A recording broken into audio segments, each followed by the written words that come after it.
Capítulo 4. Puerto Nuevo.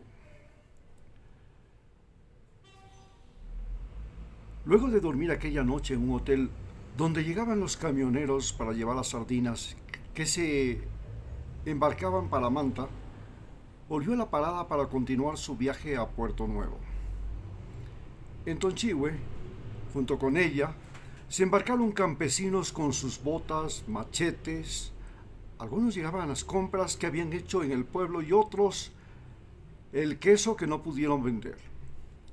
El bullicio y las carcajadas no faltaban, pues el bus se había convertido en un sitio de encuentro. Los pasajeros que se conocían se preguntaban por sus parientes, amigos, familia, vecinos, animales, pestes, negocios y cualquier novedad. El solo volverse a ver ya era motivo de manifestaciones eufóricas, cháchara, bromas, piropos a las muchachas. Era como si la vida fuera una celebración que en el bus se hacía todos los días. Los campesinos creían que la casualidad y la suerte eran más importantes que Dios, y por eso celebraban los encuentros como un milagro diario. De Tonchihue al Salto, donde está la Y, que divide la vía, una que sigue recta a occidente y lleva a Muisne, y la otra que va al sur, hacia Chamanga o la provincia de Manabí, se le acercó un campesino y le dijo: «Bueno, señorita, me alegro haberla conocido. Yo me bajo aquí porque voy para Muisne», le dijo muy amablemente. El campesino agarró su machete, sus quesos y se bajó. Anto estaba sorprendida por la familiaridad y la sencillez con que aquellos campesinos se comunicaban, mostrando siempre una sonrisa. Perdone, señorita, pero usted no parece de Quito. Usted parece argentina, como esos muchachos que van a subir en la parada», le dijo en la puerta del bus. «Buena suerte», le contestó Anto, mostrando su amable sonrisa. Tras una larga espera en el Salto, el bus que iba a Chamanga continuó su viaje rumbo al sur y finalmente llegó a Puerto Nuevo, el pueblo donde está la finca de la organización campesina Muisne Esmeraldas, OCAMI. La organización campesina fue creada en los años 70 por dos sacerdotes de la Teología de la Liberación que lograron escapar de la persecución política del dictador Augusto Pinochet. Augusto Pinochet fue el militar que dio el golpe de Estado contra Salvador Allende el 11 de septiembre de 1993. Estos dos sacerdotes italianos, Graciano y Julián, llegaron a Ecuador como refugiados a pasar en aquellos lugares apartados. En aquellos tiempos el país se había vuelto refugio de muchos chilenos que escapaban de la dictadura militar, a pesar de que en Ecuador también había una dictadura militar. Puerto Nuevo está a la orilla del río Sucio, llamado así porque viaja con mucho lodo, troncos que vienen desde la reserva Mache Chindul. La reserva tiene unos 220.000 hectáreas. Allí vive una comunidad indígena de nacionalidad chachi que tiene su propio idioma llamado chapalachi. Es una de las tres últimas lenguas indígenas aborígenes de la costa de Ecuador. Se detuvo el bus y cuando se bajó le indicaron que el pueblo estaba al final del camino de tierra, entre unos potreros de los lados. Le llegaba el perfume de las flores llamadas galán de la noche, que su padre le contó tenían un alucinógeno que aromatizaba las noches. Caminó bajo la sombra de algunos árboles de guava y de árboles de chaya, cuyas hojas son medicinales y se las usa en la comida mexicana, pero aquí nadie sacaba provecho. A la orilla del río se veían los tablones que venían por el río Sucio, hasta un lugar cerca de la carretera. En ese lugar los contrabandistas de madera ilegal reunían la madera antes de llevarla a los aserraderos de las provincias de Pichincha y Guayas.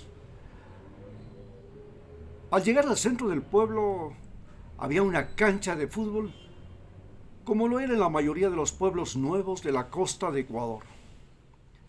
Había una pequeña iglesia, algunas casas, y cerca a la orilla del río estaba casi en ruinas la casa de los promotores. En la casa de los promotores de salud, su padre reunió a los promotores para hacer una investigación de malaria en 1989. Los promotores eran los últimos campesinos organizados de la UCAME luego de que los curas italianos fueron sacados de Muisne. Estos sacerdotes fueron perseguidos durante el gobierno de León Febres Cordero, que los persiguió al igual que a su padre. Al sacerdote Julián lo deportó a Italia. A Graciano lo enviaron como párroco al barrio Quito Sur, en la capital. Cuando Graciano llegó a Quito, creó la más famosa organización de comercio justo, MCCH. Ahora MCCH es uno de los mayores exportadores de cacao del país. A su padre incluso lo detuvieron cuando era médico en Atacames. Fue también acusado de ser guerrillero de Alfaro Vive Carajo. Alfaro Vive Carajo fue una guerrilla urbana nacida en la Universidad Católica de Quito, de muchachos ricos de la capital que se alzaron en armas contra el gobierno de León Febres Cordero y que para financiarse recurrieron al secuestro de empresarios.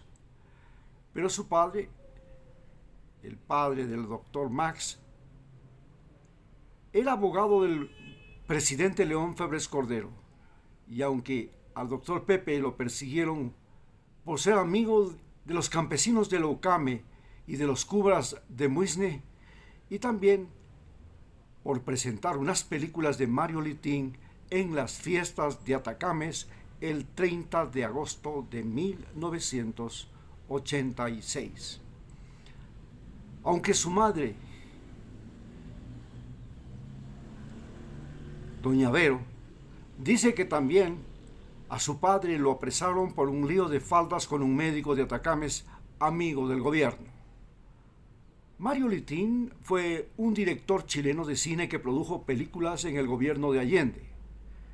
Aquellas películas se las prestó la Casa de la Cultura y las presentó en la fiesta de Atacames en el Parque Central frente a la iglesia el 30 de agosto de 1986. Día de Santa Rosa y San Ramón. A los curas y a los campesinos de la UCAME los acusaron de subversivos porque en 1979 estuvieron a favor de los movimientos como el movimiento sandinista que derrocó al dictador Anastasio Somoza. Cuando Jaime Roldós ganó las primeras elecciones en 1979, luego de 10 años de dictadura, este presidente de izquierda, que solo gobernó por 2 años antes de morir el 24 de mayo de 1981 en un accidente aéreo, se manifestó a favor de los sandinistas. Inclusive envió médicos recién graduados a trabajar en Nicaragua en el Frente Sandinista. Somoza, el dictador de Nicaragua, era parte de una dinastía que gobernó de manera cruel desde 1927 por varias generaciones y por 50 años. Los campesinos de Muisne también se manifestaron a favor del movimiento sandinista de Nicaragua. Y esta fue la razón para que los militares y el gobierno de derecha que llegó al poder en 1984 con León Febres Cordero los persiguiera. El presidente León Febres Cordero, cuando llegó al poder, se sumó al llamado Plan Cóndor. Este era un plan para exterminar a los comunistas de Sudamérica ideado por Henry Kissinger, el secretario de Estado del gobierno de Richard Nixon. Los militares entraron en aquella casa de los promotores de salud cuando estaban en un curso de capacitación. Los pusieron boca abajo en el suelo y con los fusiles en la nuca para que confiesen dónde tenían escondidas las armas. Pero no encontraron ninguna arma que buscaban y los campesinos Jamás las tuvieron. Les amenazaban si no confesaban que eran guerrilleros, los matarían. Al doctor Max lo llevaron a la fiesta de Atacames el 30 de agosto de 1896 a la base naval de Balao. La base naval de Balao está en el puerto petrolero donde la doctora Verónica, su esposa, había sido secretaria. En ese lugar tenían sitios de tortura y lo enterraron vivo en una cripta a las 8 de la noche, diciéndole que ahí tenía que orinarse y cagarse hasta que se muera. Pero por suerte lo soltaron al amanecer y lo volvieron a la fiesta. Seguramente gracias a que su padre era abogado del ministro de gobierno de ese entonces en la compra con sobreprecio de unas ambulancias. O quizás porque reaccionaron al mencionarles lo estúpida que fue su captura. Es que en su captura lo detuvieron en la mitad de una fiesta con miles de testigos. Fue hecha por soldados vestidos de civil que llegaron y se lo llevaron en un camión a Narillo sin identificación militar y sin placas. Es decir, fue un secuestro, no una detención. Y tal como se los advirtió, cientos de vecinos de Atacames hicieron una caravana de autos y buses que llegó al batallón Montúfar, a la entrada de la base naval, para protestar y exigir la liberación del doctor Max. Cuando Anto llegó a la casa de los promotores de salud de Puerto Nuevo, los promotores estaban en un receso de un curso de capacitación. Era la hora del almuerzo y mientras las bandejas y las ollas de comida pasaban de mano en mano, los promotores reflexionaban.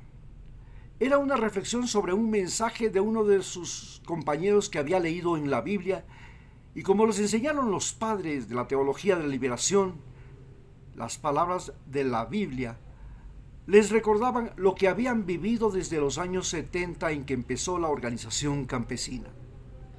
Anto los escuchaba serenamente y al mismo tiempo recordaba lo que su padre le contó. Cuando los padres, los curas de la teología de la liberación, llegaron desde Chile escapando de Pinochet, a Julián y Graciano los creían y calificaban de curas comunistas porque sus misas eran participativas. A los promotores de salud también los creían como autistas, porque eran campesinos que trabajaban en sus propias fincas. Pero los curas y los campesinos eran de la teología de la liberación, que es algo diferente.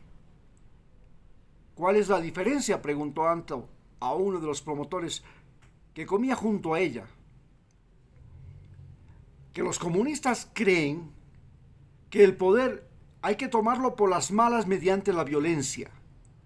Los curas de la teología de la liberación y nosotros simplemente no queremos trabajar para los ricos. Nos interesa que los campesinos no trabajen para un patrón o para el gobierno, como en Cuba, sino para ellos mismos, en su finca, pero dentro de una organización. Pero los padres se pelearon con nosotros, los promotores, dijo Ángel, uno de los promotores más viejos y su expresidente. Sí, mi papá me dijo que tuvieron problemas con los padres Julián y Graciano. Fue por culpa del doctor Luis, el compañero de su papá. Es que el doctor Luis vino a hacer la rural con su papá en el cantón Huisne y lo hizo después de haber trabajado y de haberse casado en Nicaragua, en el Frente Sandinista. El doctor Luis estuvo en el Frente Sandinista entre los médicos que fueron enviados por el presidente Roldós, le dijo a todos los promotores. El doctor Luis se había estado apoyando al Frente Sandinista. El nuevo presidente de los promotores y le trajo a su mujer nicaragüense, tenía un niño y una niña y trabajaba en el hospital de Muisne. El doctor Luis creía en la lucha armada. Nos decía a los promotores de salud que había que empuñar las armas para hacer la verdadera revolución y que toda revolución es un proceso sanguinario. Por eso fue lo que se molestaron los padres, comentaron las promotoras. Los soldados llegaron a nuestra casa, nos acostaron en el piso, nos amenazaban con matarnos si no les confesábamos dónde estaban las armas. Pero las armas nunca las vimos, nunca las tuvimos, dijo Condorito. ¿Por eso casi desapareció la Okame?, preguntó Anto. No, también porque asesinaron a nuestro presidente de la organización en Manta. Luego otro de nuestros presidentes murió en un naufragio aquí, cerca, en la boca del río Muisne. Y a otro de nuestros dirigentes lo asesinaron en su camaronera de Ndaule cuando ya no era miembro del Okame. Pero también otro de nuestros dirigentes se hizo rico exportando cacao por Guayaquil y escondiendo lo que ganaba, comentó uno de los promotores. Luego vinieron los dirigentes actuales que querían repartirse la finca. Pero por suerte regresó su padre y el padre Julián de Italia. Y luego del terremoto, el padre Julián financió las casas de los campesinos que están al otro lado de la carretera, en la finca, le contestó Ángel. ¿Qué pasó cuando llegó mi padre?, volvió a preguntar Anto. Cuando su padre llegó como médico del Seguro Social Campesino en el 2012, nos reunió y nos animó a evitar que la finca fuera parcelada por los dirigentes. ¿Qué pasa con la organización? ¿Aún vive? La casa de la organización en Muisne se quemó, pero aún queda ya un terreno, el muelle y una casa donde tenemos máquinas de coser que nos donaron pero que nunca las usamos. Aquí, la finca que está al otro lado, ahora es un nuevo barrio de aquí de Puerto Nuevo. Cuando terminemos le voy a mostrar la habitación donde dormía su padre, le dijo una de las promotoras. Anto entró a esa habitación y al mirar el techo de zinc, encontró durmiendo colgados en las vigas a los murciélagos. Entonces recordó que su padre le decía que se orinaban sobre el toldo bajo el cual él dormía. Los murciélagos le transmitieron una dolorosa enfermedad en los ojos que periódicamente se nublan y que se reactivan porque es una enfermedad ya crónica e incurable, un herpes. En el salón de reuniones, donde estaban los promotores y se reunían periódicamente, ya solo quedaban las baldosas y el cemento. El techo había desaparecido después del terremoto. Las habitaciones donde dormía su padre estaban en una casa de madera y la construcción era más antigua, pero el terremoto no la destruyó. Aún había césped bajito con minúsculas hormigas muy bravas cerca del pozo. Aquella malaria que le dio cuando vivió en la casa de los promotores fue una enfermedad que le enseñó a su padre cuán importante es el vaso. El vaso es en realidad una reserva de sangre que tenemos en el organismo y al no poseer el vaso por un accidente que lo hizo cuando se fue a explorar el río Morona y tuvo una caída y la costilla lo perforó el vaso y en una cirugía tuvieron que extirparlo, le demostró que cuando llegue a la malaria, los parásitos destruyen los glóbulos rojos y el vaso es el que salva al individuo porque envía glóbulos rojos al torrente sanguíneo. Mientras visitaba lo que quedaba de la casa de los promotores, continuaban ellos en su tertulia felices de volverse a ver a los años para poder recordar el pasado y reconectarse con el presente, especialmente después de la pandemia. Al mediodía los promotores le llamaron al almuerzo. Hubo un partido de fútbol entre viejos hombres y mujeres que abundaba la risa, las burlas. Era un renacer de la vida y de las esperanzas. Los años no los habían entorpecido en sus movimientos. Cada reunión para los cursos de capacitación era una ceremonia de un club de veteranos. Se comió gallina criolla, pescado frito con un sabor diferente. Terminada la comilona y el recreo, Ana conversó con Fernando y Ángel, que le contaron cómo fue la peste del dengue, de la chikungunya y el terremoto. Lo que más recordaban fue el terremoto del 16 de abril del 2016 que destruyó la mitad de la costa de Ecuador. Durante el terremoto, su padre estaba trabajando en el Seguro Social Campesino del Cabo San Francisco y Quingue, pueblos que también están en el cantón Muisne. Luego de la charla, vino un baile, y entre los que se quedaron estaban los que durmieron junto con Anto en la casa de los promotores. Aquí concluimos el capítulo 3 y les invitamos a escuchar el capítulo 4. Muchas gracias.